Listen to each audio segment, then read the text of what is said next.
وبركاته. بسم الله الرحمن الرحيم. الحمد لله رب العالمين، والصلاة والسلام على أشرف الأنبياء والمرسلين نبينا محمد وعلى آله وصحبه أجمعين. رب اشرح لي صدري ويسر لي أمري واحلل عقدة من لساني يفقه قولي. أما بعد. Muslimin dan muslimat, hadirin dan hadirat yang dirahmati Allah Subhanahu wa taala sekalian. Alhamdulillah, puji syukur kita rafa'kan kepada Allah Subhanahu wa taala, Tuhan yang telah menciptakan kita dan memberikan kepada kita hidayah dan mentaufikkan kita untuk datang salat maghrib secara berjamaah, dan kemudian memberikan kesempatan kepada kita pada waktu ini untuk duduk sebentar, mendengar, berbicara, berbincang tentang ilmu-ilmu berkaitan dengan agama. Dan ini adalah nikmat. Saya tengok ada satu klip lah, yang video orang ambil gambar di belah-belah Afrika Utara, satu masjid yang digali. Masjid tu bawah tanah, ada pintu masuk ya. Bawah tanah tu dia jadi macam gua yang digali. Orang gali dia, tiang dia batu, kiri kanan batu, dia gali sehingga jadi ruangan masjid. Orang tanya macam mana asal usul orang boleh bina masjid bawah tanah. Sebab dia kata waktu Perancis jajah dulu, dia tak benar sebarang aktiviti untuk mengajar ilmu agama. Terpaksa ulama sana gali masjid di bawah tanah, ajak orang mengajar ilmu agama di bawah tanah, semata-mata nak lari daripada serangan penjajah Perancis. Sampai tahap tu susahnya sebahagian daripada orang untuk menimba ilmu agama. Orang-orang dulu payah. Alhamdulillah zaman kita ni banyak dah Allah Ta'ala bagi kemudahan untuk belajar ilmu agama. Salah satunya masjid-masjid makmur. Alhamdulillah. Jadi jadikanlah diri kita ni sebahagian daripada orang yang melazimi majlis ilmu agama. Muslimin dan muslimat yang dirahmati Allah, tujuan apa kita duduk dalam majlis ilmu? Tujuan apa kita duduk dalam majlis ilmu? Pertama, orang duduk dalam majlis ilmu ni, tujuan dia untuk mengangkat dari diri kejahilan. Untuk mengangkat daripada diri kita ni kejahilan. Sebab jahil ni satu perkara yang merugikan manusia. Bila kita tak tahu satu benda, banyak benda yang kita rugi. Tuan-tuan, kita ambil contoh dalam dunia, kehidupan dunia. Dalam urusan dunia, kalau kita tak tahu banyak benda, kita akan rugi banyak benda.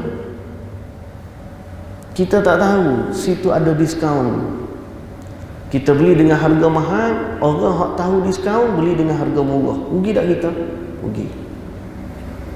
Kita pergi kedai, beli kat kedai harga mahal. Orang kata lah ni kita tengok dalam Shopee boleh beli harga murah berkali-kali ganda. Itu dalam urusan dunia. Kita tahu orang tu duk tak tahu jalan, duk musing. Biasa mari parking masjid ni kat luar. Sekarang ni semua zing belakang, tak boleh masuk belah sana. Duk kena masuk ke dalam. Pusing, punya pusing. Mana jalan tak tahu. Jahil. Tapi kalau dia tahu, sekejap je dia sampai. Kurang-kurangnya dia ada navigation, dia ada penunjuk arah. Buka maps, Google Map, pergi. Ni beza tahu dengan tak tahu dalam urusan dunia. Urusan akhirat, berapa banyak kita rugi bila kita tak tahu. Satu hadis Ibnu Mas'ud kalau tak silap saya, ataupun Ibnu Umar, saya pun lupa dah. Kalau seorang daripada sahabat Nabi lah radhiyallahu anhu, dia dapat dengar satu hadis kelebihan solat jenazah. Nabi sallallahu alaihi wasallam sebut, siapa yang hadir waktu menghadiri jenazah, siapa yang menghadiri jenazah sampai solat jenazah, dia dapat pahala segunung emas. Kemudian siapa yang ikut sampai ke kubur, dia dapat pula segunung emas lagi. Mana dia dapat 2 gunung emas. Dengan solat 4 kali takbir yang tak sampai 2 minit. Ataupun 5 minit lah kita kata. Tak sampai 5 minit, dapat 2 gunung emas. Sahabat tu bila dengar begitu, tara sahabat ni duduk tu ambil pasir tabur. Berapa banyak dah kirat ni bahasa kita kat kalau emas 1 karat 2 karat kecil kan, tapi kirat di hari akhirat sama besar dengan gunung. Jadi dia ambil pasir, dia dah tabur. Telah banyaknya, dia kata, kirat-kirat di akhirat yang kita sia-siakan, yang kita lepaskan. Sebab apa? Sebab bila kita tak tahu kelebihan solat jenazah, kita pun rasa tak apalah, fardu kifayah je, orang yang solat dah okey dah. Maknanya bila kita jahil dalam urusan agama, banyak tak kita rugi? Banyak. Orang solat sendiri rugi pahala solat berjamaah. Orang hak duk sembang rugi pahala duk zikir. Orang hak duk zikir tapi tak reti baca Quran, rugi pahala orang baca Quran. Sebab tu dari sudut beramal, ada orang kata sunat ni benda sunat, buat dapat pahala, tak buat tak berdosa.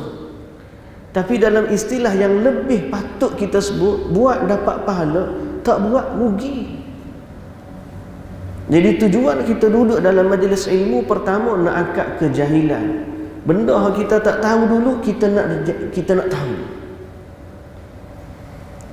Kemudian yang kedua, tujuan kita belajar adalah untuk mendekatkan diri kita kepada Allah Subhanahu wa taala.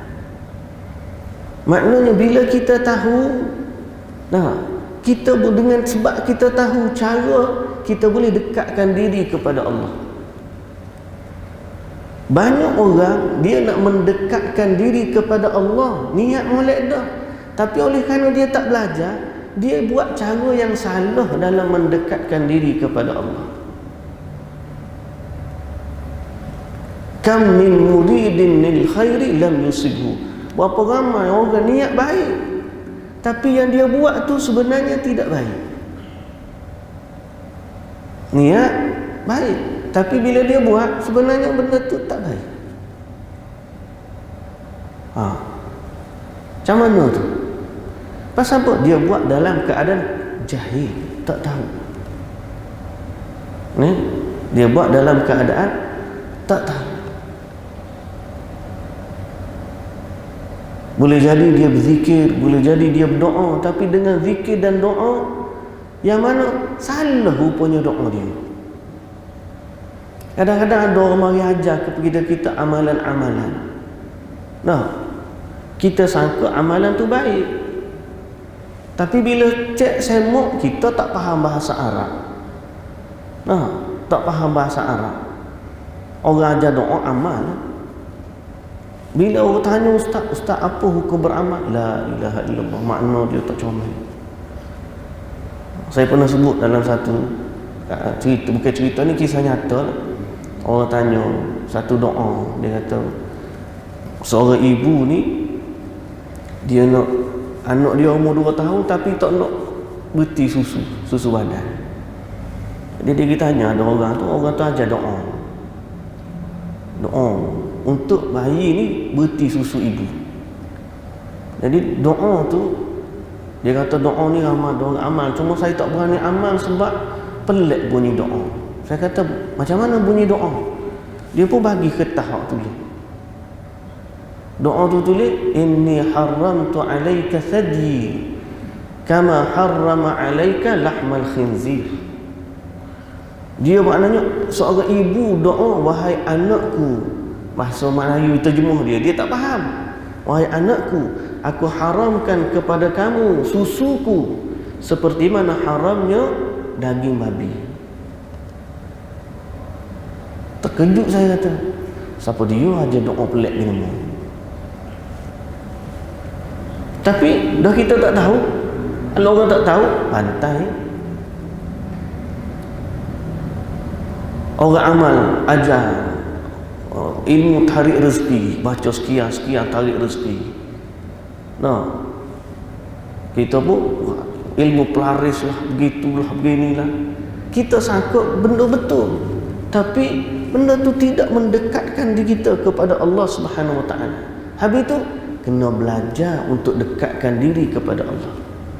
Lepas tu Nabi kata, beza orang alim dengan orang ahli ibadat seperti bezanya bulan purnama dengan bintang-bintang di langit. Bintang di langit ni cahaya dia kecil, kelip seorang-seorang. Itu ahli ibadat. Ahli ilmu seperti bulan purnama, cahayanya menerangi siapa pun ke orang lain boleh tumpang cahaya. Dan bezanya juga bila dia buat dengan ilmu, dia sampai kepada maksud yang Allah Ta'ala tentukan. Itu nombor 2. Nombor 3, kita belajar ni, kita duduk dalam majlis ilmu ni, tujuan dia ialah kita nak tahu kebenaran. Kebenaran yang apa? Kebenaran yang diperselisihkan. Amma yatasaalun 'anil naba'il 'azim alladhi hum fihi mukhtalifun. Mereka tanya apa? Tanya tentang berita besar. Siapa tanya? Orang kafir. Tentang apa dia tanya? Alladhi hum fihi mukhtalifun. Benda yang mereka perselisihkan. Ada kata hari akhirat ada. Ada kata akhirat tak ada. Waktu dalam berakidah. Ada kata syurga ni sifat dia macam ni. Ada kata syurga ni sifat lain. Hak mana betul, hak mana salah pun kita tak tahu. Ada kata semayang macam ni boleh. Ada semayang kata macam ni tak boleh. Tak usah kata lah tuan-tuan di Mekah kadang-kadang kita tengok orang Allahu Akbar tak tangan dada. Ada orang Allahu Akbar tak tangan di kat pusat. Allahu Akbar tak tangan bawah. Mari Allahu Akbar tak tangan kiri sikit. Sifat ni pun kita selisih dah. Nah. Jadi tujuan kita belajar nak tahu daripada banyak-banyak yang diperselisihkan tu hak mana satu hak betul. Jadi jangan kita duduk dalam majlis ilmu ni seolah-olah kita mari memenuhi masa lapang. Ustaz royak okey lah tu. Tunggu isyak, masa isyak habis. Okey lah tu. Esok mari ustaz gitu juga. Isyak dah ni ustaz habis betul. Akhir sekali kita tidak memenuhi 3 ciri utama mengaji. Pertama apa tadi? Nak mengangkat kejahilan. Sehingga kita tak pernah tanya pun soalan. Hak kita tak faham, kita tak pernah tanya ustaz. Hak kita ragu, kita tak pernah tanya ustaz. Hatta kalau kita ustaz tak mengajar sekalipun, lepas daripada kuliah, tanya ustaz, saya ada satu kemusykilan. Kalau ustaz tu boleh jawab, dia jawab. Kalau dia tak boleh jawab, ni kena tanya mufti pasal soalan payah nak jawab. Kemusykilan agama ni kita kena tanya. Belajarlah ilmu untuk memenuhi 3 maksud ni. Duduklah dalam majlis ilmu memenuhi 3 maksud. Pertama apa? nak angkat kejahilan daripada diri. Bukan kita nak ngaku kita pandai. Oh, aku duk mengaji 40 tahun dah masjid ni. Tiba-tiba Pak Ustaz ni mari nak ayat gini-gini. Oh, dia baru lagi. Aku lama dah mengaji. Itu bukan maksud kita belajar. Maksud belajar, oh kalau dia royak benda aku tak tahu. Walaupun dia ni, aku tengok dia ni macam biasa, tapi hak dia royak ni aku tak pernah dengar. Tapi kena cek dulu lah. Dia ada hak nombor 3 tadi. Hak dia royak kita tak pernah dengar tu betul ke salah? Tu kena. Nombor 1, nak angkat kejahilan. Nombor 2, nak mendekatkan diri kepada Allah. Nombor 3, nak tahu apa yang diperselisihkan tu hak mana benar.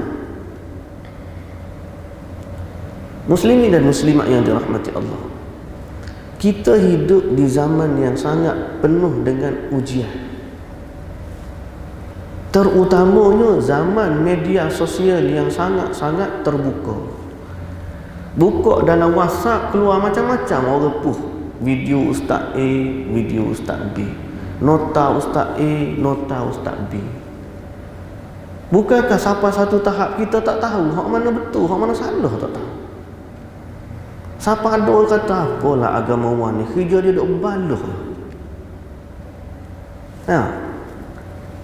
Orang kata ustaz pun baloh juga. La ilaha illallah. Bukan baloh, selisih pendapat. Dan selisih pendapat ni daripada zaman dulu sampai akhirat akan tetap berlaku. Nabi sendiri, Nabi kita Muhammad sallallahu alaihi wasallam, Nabi dia kata kepada sahabat. Nabi kata apa? Fa innahu man ya'ish minkum fasayara ikhtilafan katsira. Siapa panjang umur di kalangan sahabat ni, sahabat Nabi ni akan melihat perselisihan yang banyak. Sahabat yang hidup dengan Nabi tu masih hidup lagi, tak mati semua lagi, dah berlaku dah perselisihan. Sayyidina Uthman mati dibunuh. Siapa bunuh dia? Orang Islam. Sayyidina Umar bagi tentulah dia mati dibunuh. Oh, hak bunuh dia Majusi, Abu Lu'lu'ah al-Majusi. Tapi bermula Sayyidina Uthman bin Affan, dia mati dibunuh. Siapa bunuh dia? Orang Islam. Tapi Khawarij lah. Sayyidina Ali mati dibunuh. Siapa bunuh dia? Orang Islam. Kemudian Hasan, Sayyidina Hasan, cucu Nabi, mati dibunuh. Kemudian Sayyidina Husain mati dibunuh. Muncul puak Khawarij, Syiah, Murji'ah, Mu'tazilah, Qadariyah, Jabariyah, pelat-pelat. Sahabat hidup lagi, nama kita lagi lah. Jadi ulama ni bukan dia balah, dia selisih pendapat. Cuma jangan sampai pertumpahan darah tu geng-geng pelampau lah. Waktu kita kata pelampau agama. Siapa pergi kat bunuh-bunuh tu, tu tak boleh. Tapi selisih pendapat kerana nak cari kebenaran ni akan berlaku. Kerja kita belajar, ngaji, dengar, baca. Tujuan apa? Untuk menilai hak mana betul, hak mana salah. Bila kita nak nilai hak mana betul, hak mana salah, mari pula satu kriteria baru. Macam mana kita menentukan hak mana betul, hak mana salah dalam urusan agama. Dalam urusan dunia terpulang, tuan-tuan kata nak pasang kipas ni saiz berapa, ekor berapa horsepower, tu terpulang. Berapa volt nak pakai, lampu dia berapa watt, apa semua sekali, tu ada kepakaran. Tapi nak soal tentu kebenaran dalam soal agama, kita ada kayu ukur yang jelas. Sehingga Nabi kita Muhammad sallallahu alaihi wasallam kata, aku tinggalkan kamu dua perkara, selama kamu berpegang dengan keduanya, kamu tak akan sesat buat selama-lamanya. Pertama kitabullah, yang kedua sunnah Rasul. Maknanya apa saja perselisihan, kita nak tahu betul hak mana betul, kita kena bandingkan dengan Quran. Hak mana betul, kita kena rujuk kepada hadis. Semua setuju tak ni? Setujulah aku. Tanyalah mana-mana orang Islam, ini adalah kaedah mereka menentukan kebenaran dalam agama. Kalau dia tak setuju, dia telah menentang Allah dan Rasul, dan itu tak layak dengan orang beriman. Allah Ta'ala kata dalam Quran, fa in tanaza'tum fi syai'in farudduhu ila Allah war Rasul in kuntum tu'minuna billahi wal yawmil akhir. Sekiranya kamu berselisih pendapat dalam satu-satu masalah, maka kembalikanlah dia. Maknanya kembali tu rujuklah kembali. Nak tahu mana betul mana salah, rujuklah, kembalikan dia kepada Allah dan Rasul. Kembali kepada Allah ialah Quran, kembali kepada Rasul adalah hadis. Semua orang Islam sepakat.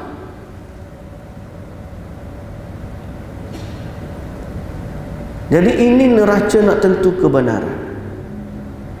Sebab tu kadang-kadang ada orang yang contoh mari ajar amalan nak tidur, baca sekian. Kita ada sunnah Nabi yang sahih. Nabi suruh baca ayat kursi, Nabi suruh baca 3 qul, kurang-kurang baca bismikallahumma ahya wa amut. Kan? Ada dalam sunnah. Kalau tiba-tiba ada orang mari ajar lain daripada sunnah Nabi, kita kena no. Aku nak guna hak Nabi SAW ajar, sebab inilah yang benar menurut neraca agama kita. Dalam apa jua masalah agama, salat, puasa, zakat, haji, berbuat baik kepada jiran, tetangga, semua urusan agama, kebenaran berada pada perkataan Allah dan Rasul, Quran dan juga hadis.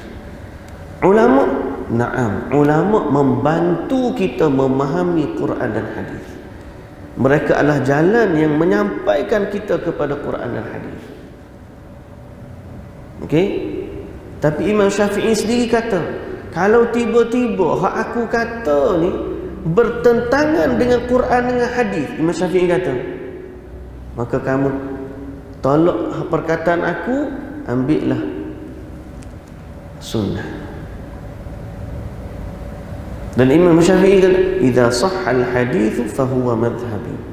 Kalau hadis ni sahih, itulah yang akan aku pilih. Jadi nak tahu kebenaran ni kritikal, tuan-tuan. Muslimin dan muslimat yang dirahmati Allah, dalam amalan beragama kita kena juga ada satu kaedah bila kita belajar ni. Untung dia satu, benar dan salah dari sudut batal atau sah. Yang kedua, dia juga kita boleh tahu dengan belajar, terutamanya belajar hadis Nabi lah. Jadi bila tadi pengurus Facebook kita nak akan ngaji di masjid ni kitab Riyadhus Salihin, saya bagi 2 best lagu ni lah, bagus, 2 like lah. Tujuan apa? Kita belajar hadis, kita akan tahu macam mana hak Nabi SAW buat. Dalam beragama ni kita kena tahu, amal ni ada hak biasa, ada hak tak betul, ada hak betul tapi pahala dia biasa-biasa, ada hak betul tapi pahala dia berlipat kali ganda. Boleh faham gitu saya kata mudah. Ada buat amalan tak betul, tak sah, batal. Ada buat amalan tu sah tapi pahala. Ada amalan betul, pahala berlipat kali ganda. So kita nak tahu hak mana. Sebagai contoh, orang semayang, contoh ni, tapi dia semayang di tempat-tempat larangan. Semayang dalam tandas sebagai contoh, semayang di tempat pembuangan sampah, tempat-tempat kotor, semayang, tapi semayang dengan cara yang salah. Sah ke tidak semayang? Batal. Dia tak tahu pun tak boleh semayang tempat kotor, tempat pembuangan sampah sebagai contoh lah.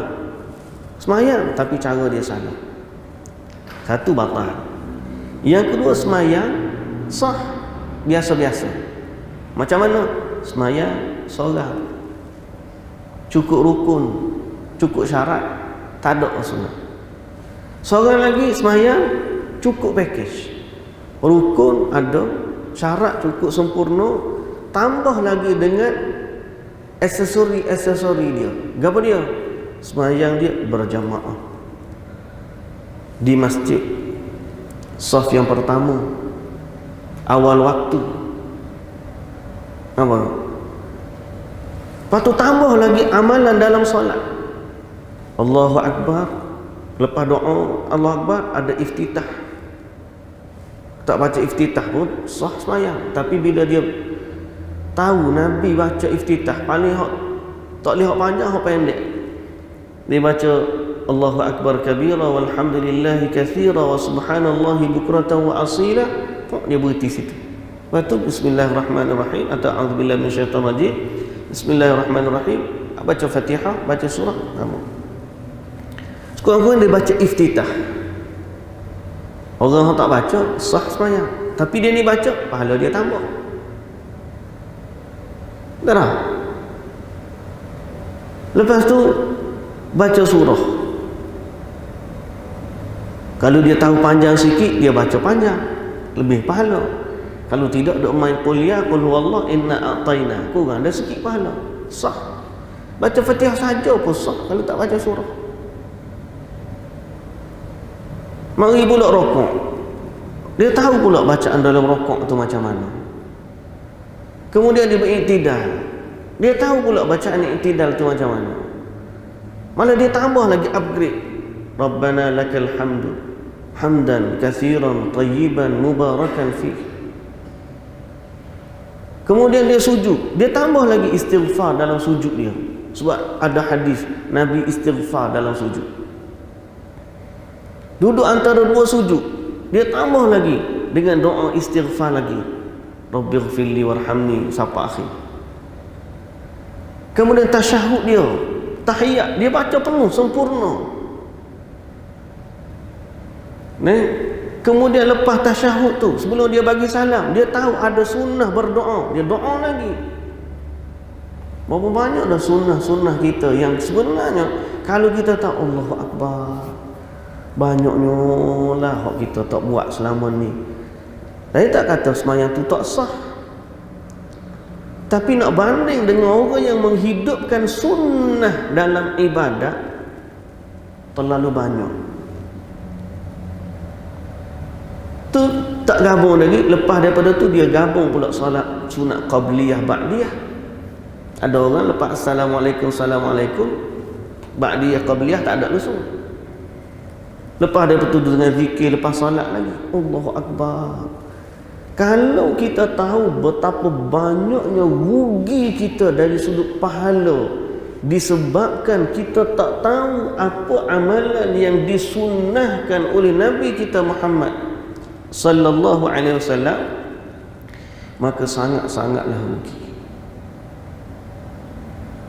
Ada satu kitab ni tuan-tuan, sebenarnya saya nak sebut ni. Kitab ni tak tahulah boleh baca ke tak, sini tebal juga. Tapi tajuk dia menghidupkan sunnah-sunnah yang dilupakan. Sunnah-sunnah yang dilupakan. Banyak kita ni tak tahu sunnah dilupakan. Saya ambil contoh satu. Kalau kita nak bahagiakan, perbahasan ni panjang. Macam mana cintanya sahabat kepada sunnah Nabi, macam mana mereka ni berikhtiar untuk amal apa hak Nabi ajar, apa hak Nabi buat, apa dia tiru Nabi sebiji-sebiji, macam-macam. Nabi saya bagi contoh. Zaman dulu kita ni kalau tengok mak kita semayang, tok kita semayang, dia letak kursi depan, dia letak bantal dekat depan semayang kat rumah. Dia kata jangan litah orang semayang ni, letak bantal. Nak semayang tu letak bantal. Dululah, saya tak tahulah tuan-tuan pernah alami ke tak, tapi saya dulu zaman-zaman kecil tu, kita tengok orang tua tu kalau nak sembahyang kat rumah, dia letak batang depan. Dia letak kursi ke. Pasal apa? Dia tak nak bagi orang lalu depan dia. Benda tu ada tak dalam sunnah? Ada, nama dia sutrah. Bila kita sembahyang, kita jangan bagi orang lalu depan kita. Cara dia, ambil sesuatu letak depan kita. Siapa yang buat begitu, dia dapat pahala menghidupkan satu sunnah Nabi. Kalau dia tanya, Ustaz, buat di rumah saja ke? Tak. Lebih-lebih lagi kita sembahyang tempat orang lalu lalang. Lebih-lebih lagi kalau kita mari lepas salam, pergi sembahyang sunat belakang. Sembahyang sunat dah lah belakang mana? Depan pintu. Dia duduk sembahyang Allahu Akbar, orang lalu keluar masuk, keluar masuk, keluar masuk.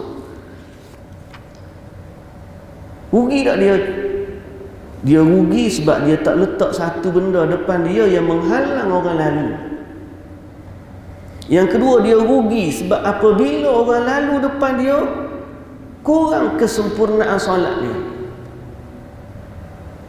Dia rugi sebab dia tengah dengan sebab sifat dia pergi solat depan pintu tu, orang lalang, dia menyebabkan orang lalu tu telah melanggar satu sunnah Nabi sallallahu alaihi wasallam.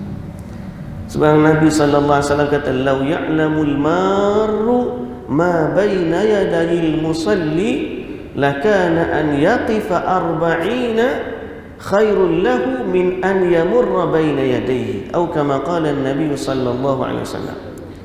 Nabi kata, kalaulah seorang yang nak lalu depan orang solat tu, dia tahu apa sebenarnya yang ada depan orang solat, nescaya dia berhenti tunggu orang ni habis solat selama 40. Rawi hadis ni kata, aku tak pasti 40 hari ke, 40 bulan ke, 40 tahun.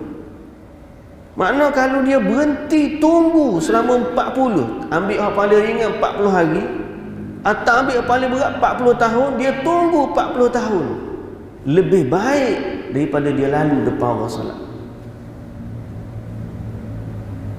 Nabi kata gitu. Tapi bila kita tengok di mana surau ke masjid, ada tak lah ni bila orang nak semayang, dia letak sesuatu depan dia. Atau zaman dulu tak apa tuan-tuan, dekat tengah-tengah masjid ni dia ada tiang.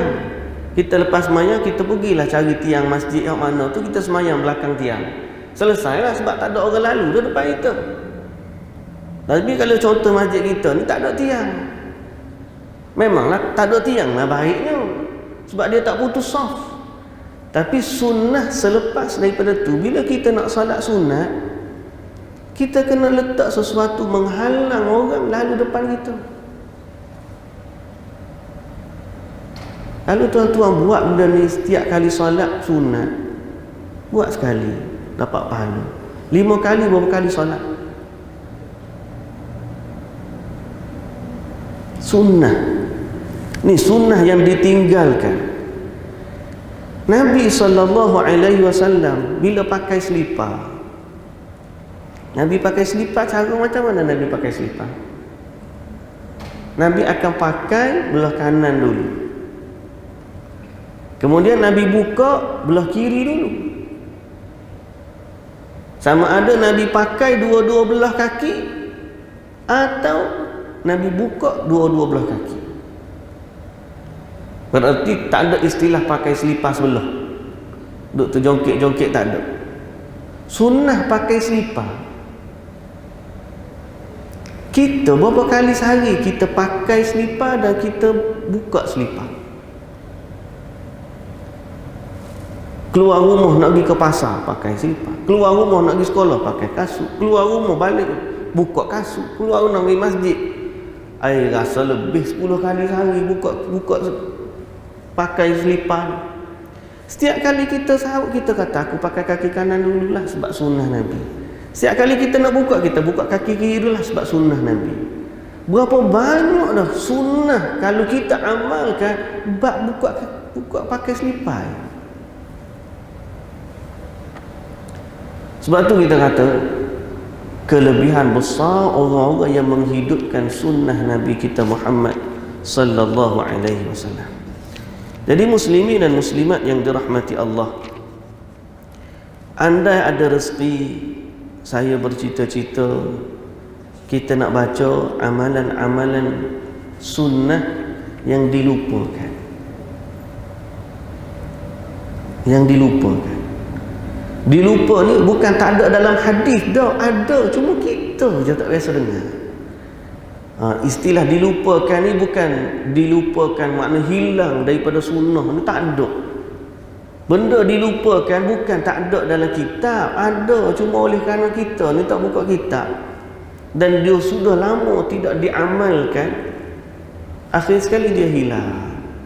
Sebaliknya benda lain yang tidak sunnah diamalkan, kemudian di-share, kemudian dikongsi, kemudian dilakukan jakit seorang demi seorang demi seorang, lama-lama yang hak tidak sunnah ni dianggap sunnah, hak betul-betul sunnah dilupakan dan mati. Cuba bayangkan satu zaman orang tak ingat kepada sunnah Nabi, benda ada dalam kitab. Semisal yang saya sebut beberapa contoh tadi, tapi dalam kitab ni banyak lagi lah contoh.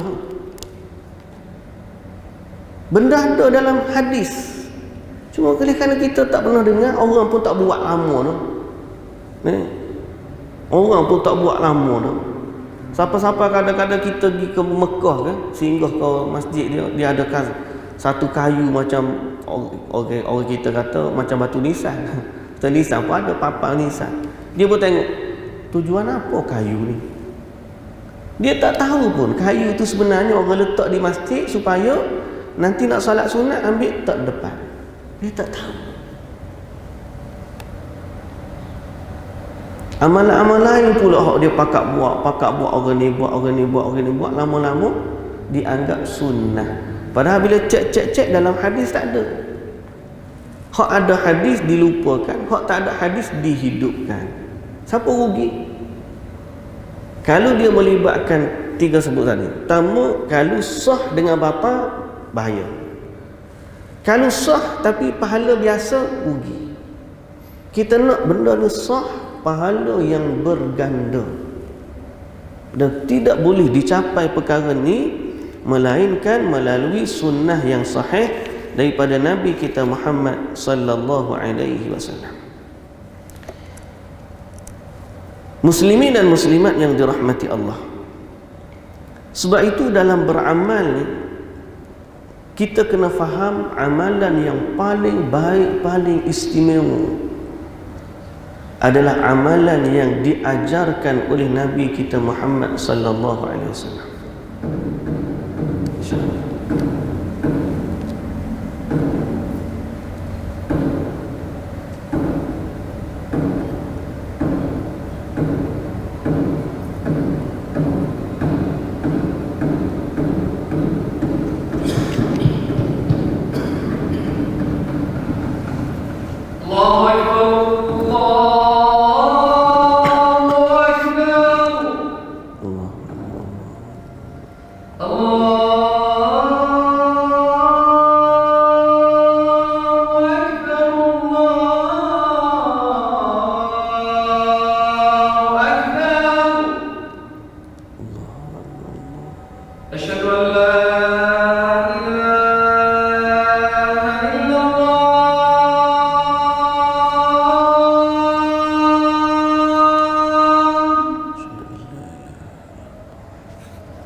La haula wala quwwata.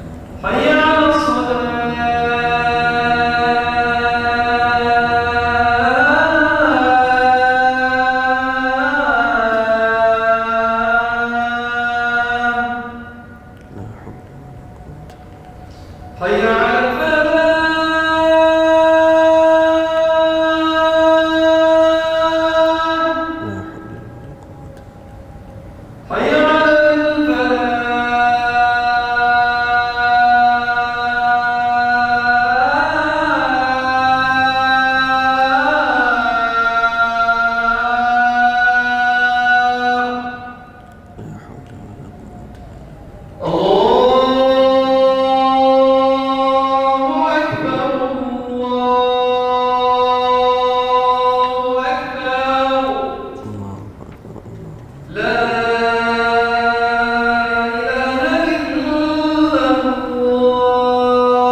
اللهم صل على محمد وعلى ال محمد.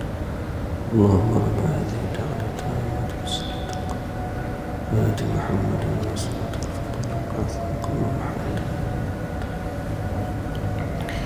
Baik, muslimin dan muslimat yang dirahmati Allah Subhanahu wa taala sekalian.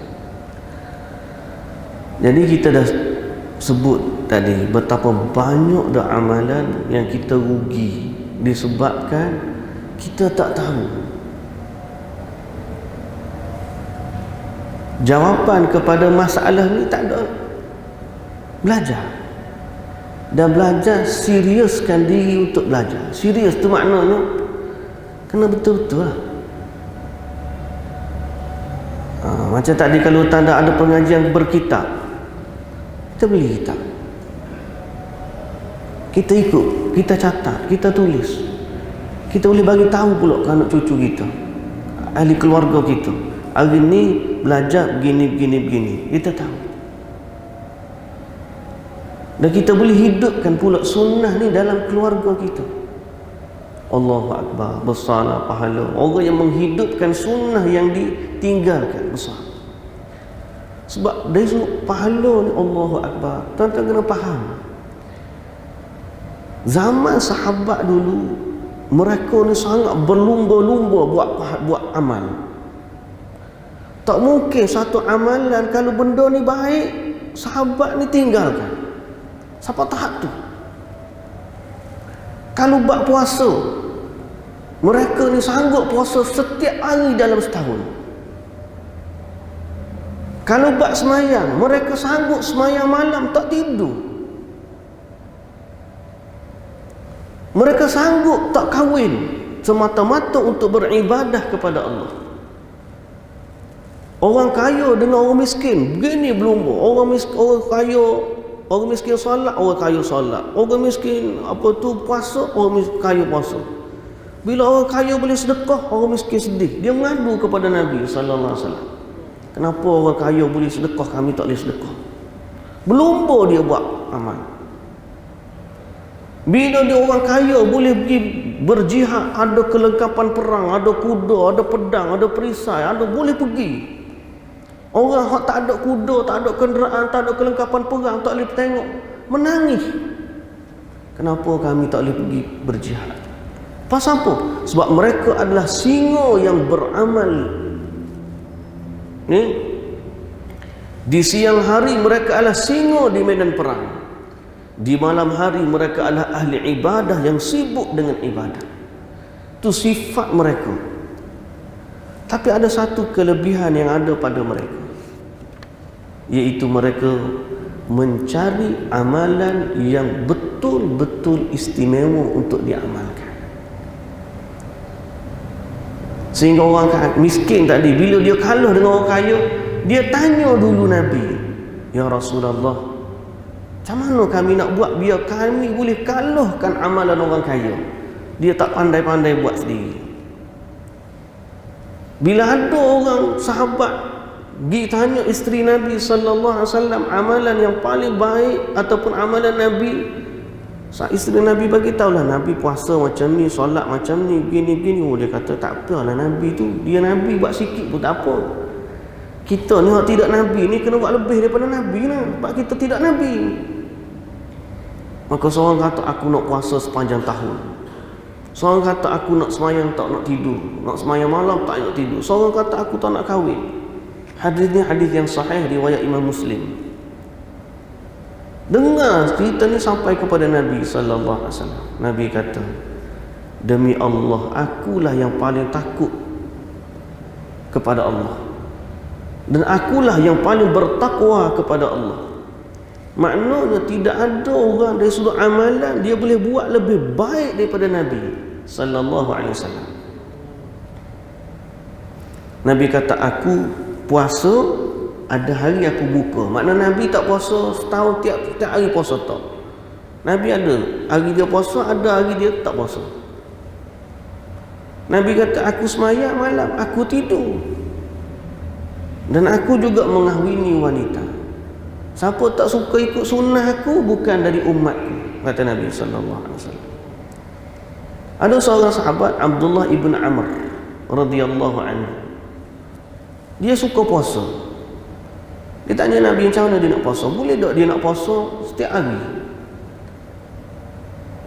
Nabi kata puasalah 3 hari sebulan. 3 hari sebulan. Dia kata tak Rasulullah, aku mampu lebih daripada tu. Aku mampu lebih daripada tu. Akhirnya Nabi kata puasalah sehari, berbukalah sehari. Itulah puasa Nabi Daud. Abdullah bin Amr kata, ya Rasulullah, aku mampu lebih daripada tu.